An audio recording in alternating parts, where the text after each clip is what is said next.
So this first vlog is going to be about hormones, bleeding after menopause, and endometrial cancer diagnosis.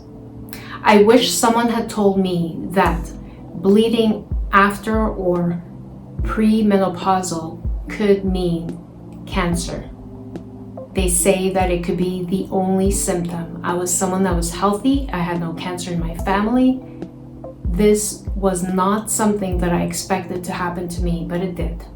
So if anyone out there is bleeding, I shouldn't say pre-menopausal, it's more post-menopausal or during menopause. If you're bleeding, spotting, anything, go to your gyno. I cannot stress this enough. It's not normal. There's something wrong. Well, I did go to my doctor, and at the first diagnosis it was called endometrial hyperplasia. Very minimal effects. They wanted to go in there and just scrape everything out. But me, I thought I'm healthy. I had read online that you can actually get rid of it on your own. So I tried to do it the natural way. Well, obviously that didn't work. So let me go back to the beginning. I was on the pill for over 20 years. I had bad cramps. I didn't want to deal with any other type of birth control, so I was just on the pill. I felt good. I was on the pill for probably over 25 years on a very low dosage, and everything was fine. Then I went to my gyno when I turned 52 on my usual annual routine checkup, and she said to me, you know what, it's probably time you could probably get off the pill. Without saying, you know, you're going to be in full-fledged menopause if you do this. That wasn't the conversation. So I went off the pill. I listened to her. And then not even a month later, it all started to crumble. I had every single menopause condition or symptom you could think of out there, everything. I had the worst hot flashes, like I thought I was gonna die. I was like on fire. I couldn't sleep. I had a little bit of hair loss, which was totally freaking me out. And I was just a mess. I couldn't focus.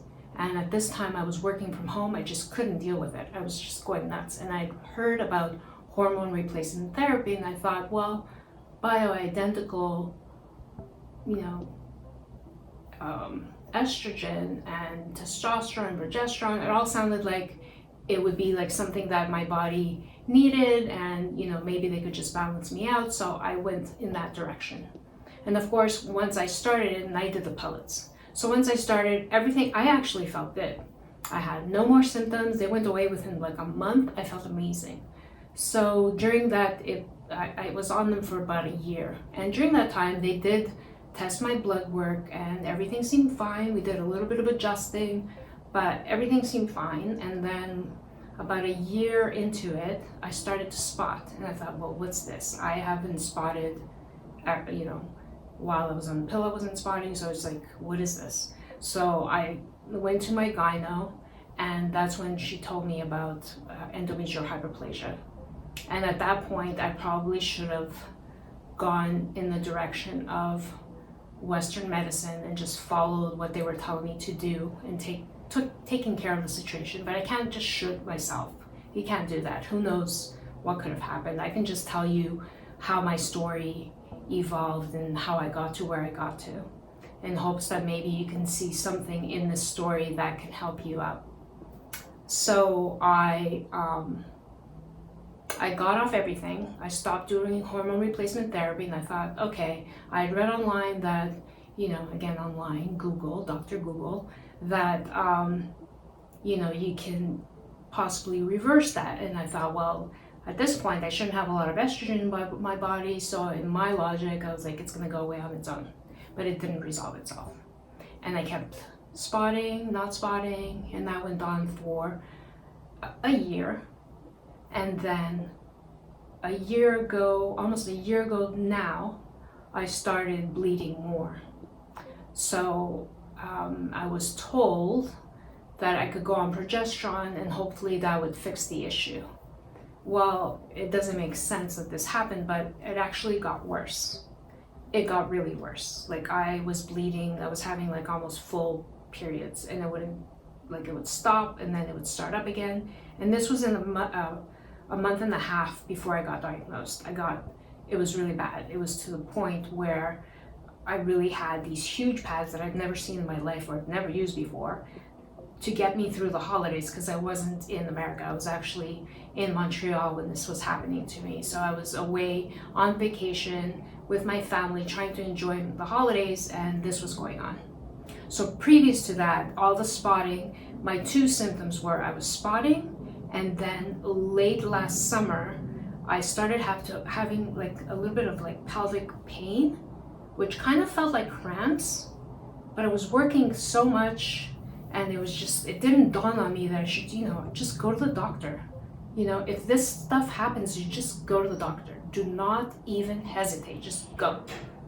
Because I could have maybe avoided everything that happened to me. Who knows? Sorry, I'm gonna stop shitting myself, because who knows where it could have led. So anyways, so I go through the holidays and I get back home, and then I was probably home maybe 4 days, and I started literally hemorrhaging. It was really bad. That only went on for like 2-3 days until I could get to the gyno here. I had made an appointment, and I walk into that doctor's office that Monday, and I know I was white as a sheet. They looked at me and they're like, we have to do your blood work. She did a regular exam on me, but then she said, we're gonna schedule you for everything. You're gonna have to have, a biopsy. We're gonna do a scan on you, and we're gonna figure out what's going on with you. And she took my blood, and then the next day, the doctor actually called me and said, get yourself to the emergency room. Your hemoglobins are at 4.7, which means that my blood, my red blood cells there wasn't enough of them to actually give me oxygen. So I was like lower, that I'm not a medical doctor, so bear with me.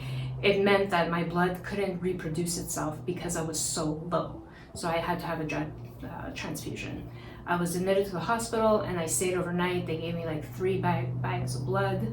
And of course, the next day I was better. The other thing, if you ever do have low hemoglobins, the symptoms I was having is I was having trouble breathing. So I was going up and down the stairs, and it was like really hard for me to go up and down the stairs. Like I was breathing really hard, and I could hear my heartbeat in my ears, which was really strange and scary. And of course I was bleeding, so my focus was awful. I could not focus to save my life. So what happened is when you get to in that state, you just can't even think straight. So thankfully, I have a wonderful partner that took me to the hospital and stayed with me and made this happen. I may not be here right now talking to you if it wasn't for my partner, and if it wasn't for that gyno giving me that diagnosis that day. Honest truth, they saved my life. They really did. So I get out of the hospital, and that same gyno recommended me to a cancer doctor. Actually, no, let me back up. So she did a biopsy, and the biopsy is what told her that I had not only cancer, but I had clear cell carcinoma, which apparently is a type of cancer that may not stay in your uterus. It could actually spread and throw itself into your body without you knowing. So the doctors that I was working with really kicked into action, and they did everything really quickly. Within a week, I was in surgery. That's how quick it went. It was really quick. And if you think about it, it was a pure miracle that she actually took the biopsy to where that endometrial cancer was in my uterus. I mean, she could have easily have missed that if she had taken a biopsy somewhere else. So anyways, yeah, I guess I was meant to still be here telling my story, so that's what happened. So I get into surgery, and the one thing that happened to me during surgery, I'm just gonna get my drink, was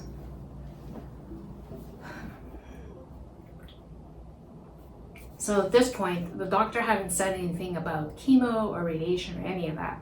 I thought, okay, I'm gonna get a hysterectomy, We had agreed to that, and then, I'll be fine.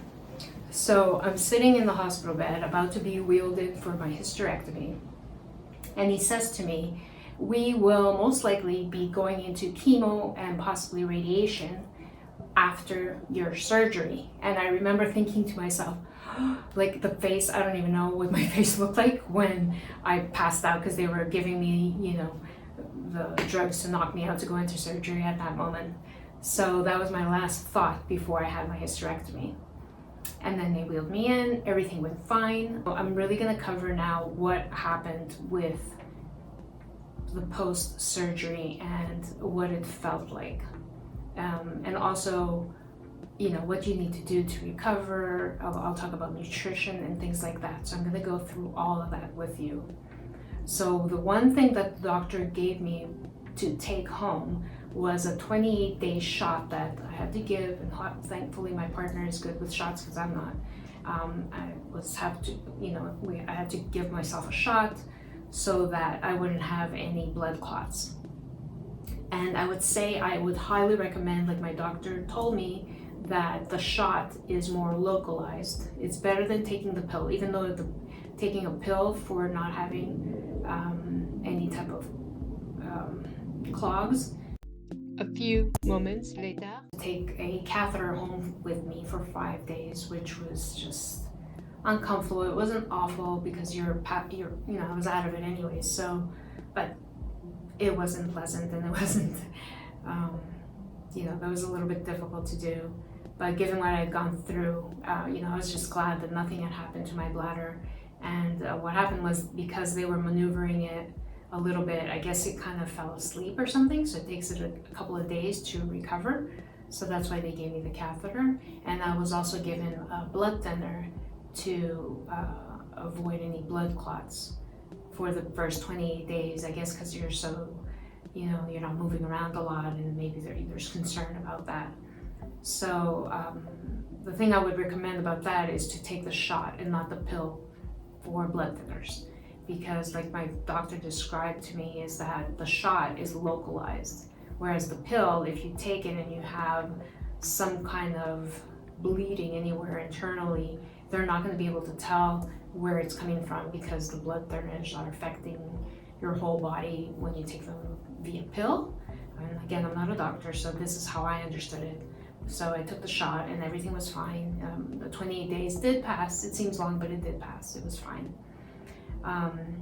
The other thing, so the catheter, they removed it. That was pretty easy. If you don't worry about going in and getting that removed, it was no big deal. It took like 2 seconds. Because I was kind of worried about that, but it was really no big deal. The only thing I would say is make sure that you drink lots of fluids, get your cranberry juice in, just to avoid any UTI. I did end up with a UTI because of it, but again, I had not been taking cranberry juice or cranberry powder during that time, so that was my bad. So I would recommend you do get on cranberry juice if you end up getting your having to take a catheter home with you. A few moments later, focus on diet post-surgery and how it was to exercise and how my activity levels were on a daily basis. So after coming back from the hospital, I would say the first 4 days, I didn't really move that much other than going to the bathroom. I did do I tried to stand up about 15 minutes every day and walk slowly back and forth to I was on the main floor, so I was going from the living room to the kitchen pretty much, and that's it. It was hard for me to get up off the couch because of this incision, and I remember thinking to myself, there was a couple of times where my partner had to hoist me up because I couldn't use my core for a change, and that to me was way stronger than my arms, and that was something that was quite humbling, that I really need to work on my arms going forward, because you never know when you need your arms, so I'm going to start working on them more once I get better. But when it comes to food, what I did is I focused on just being very nutritious so that I can get my strength back up, because I knew I had to face chemo in my circumstance. But the thing I would say is keep your stress as low as possible and make sure that you sleep. Not only rest, but sleep. That helps tremendously going through this. So what I would do every day is I would start off my day with molasses, which is rich in nutrients like calcium, iron, magnesium, B5, B6, and it helps fight fatigue. Apple cider vinegar boosts metabolism. So I'd have a tablespoon of both in hot water, and that's how I would start my days. I did this during the time that I was feeling bad as well. So I don't know if it helped or not, but that's what I was doing during the time that I wasn't feeling really well. And then after surgery, I would do like 2 smoothies a day. My first one was with mango, the mango smoothie that you buy at at any health food store, and I would add vegan collagen to it, and then I would also add a banana to get my day going. And then the other smoothie I would have during the day would be a more green-based smoothie. So I would have cassava with my wheatgrass or spirulina, and then I would add some blueberries to that, and maybe some handful of spinach or kale or things like that, just to give me a boost to make sure that I'm having enough nutrients. And I also focused on making sure that I would not get constipated during the time after a hysterectomy, and your doctor will tell you this as well. They'll give you drugs for this to make sure that your stool is not hard, or you want to go to the bathroom without forcing yourself, basically, after hysterectomy. And one of the things I used over the counter was Miralax. It just kept me regular, and it helped me tremendously. What else can I say about that?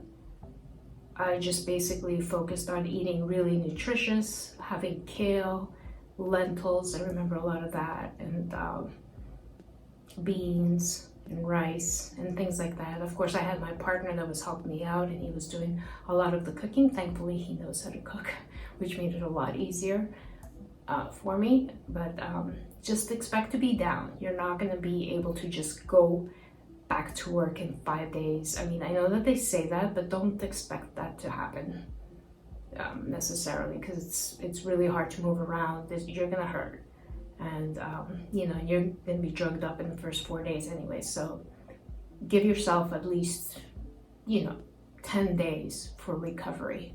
It's gonna take a little bit, and make sure that you walk every day.